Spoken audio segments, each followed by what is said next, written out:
ফাটাফাটি। নিশুর ভালোবাসা আমাদের মনে দাগ কেটে দিয়েছে। অনেক ভালো, অনেক জোস, ভালো লাগছে আপু, খুব ভালো। নিশুর ভালোবাসা আমাদের মনে দাগ কেটে দিয়েছে। নিশো সুপারহিট। নিশো আগের থেকে অনেক ভালো অ্যাক্টিং করছে। ক্লাইম্যাক্স আর কি যে মেয়েটা ছিল না, উনি নিজের মেয়েরা তাও বাঁচাইছে, মানে অন্যের মেয়ে বাঁচায় নিজে মারা গেছে। সে তার প্রেমিকার জন্য তার ওই মেয়েটাকে বাঁচাতে পারছে, ওইটা হচ্ছে সবচেয়ে সুন্দর লাগছে। যে না, সে একটা রিস্ক নিয়েছে, সে মারা যাবে জেনেও তার ফ্যামিলিকে, তার প্রেমিকার জন্য সে তার মেয়েটাকে বাঁচাইছে। দাগি যে ভিলেনের ক্যারেক্টার ছিল, ওরাও একদম অসাধারণ অ্যাক্টিং করছে। বিশেষ করে হচ্ছে রঞ্জিত ক্যারেক্টার যে অ্যাক্টিং করছে, রঞ্জিত একদম ফাটাফাটি ভিলেন। অনেক সুন্দর, অনেক সুন্দর, এক্সেলেন্ট।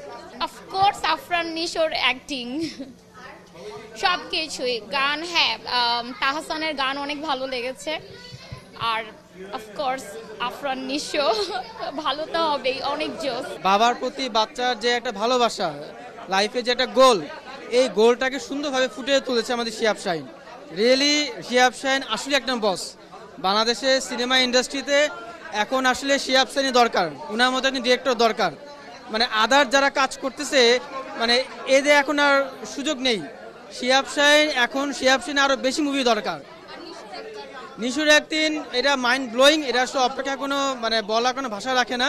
সবসময় নিশু ভাই অ্যাক্টিং খুব ভালো ছিল নাটকে, মুভিতে সে নিজেকে আরও বেশি ছাড়িয়ে দিয়েছে।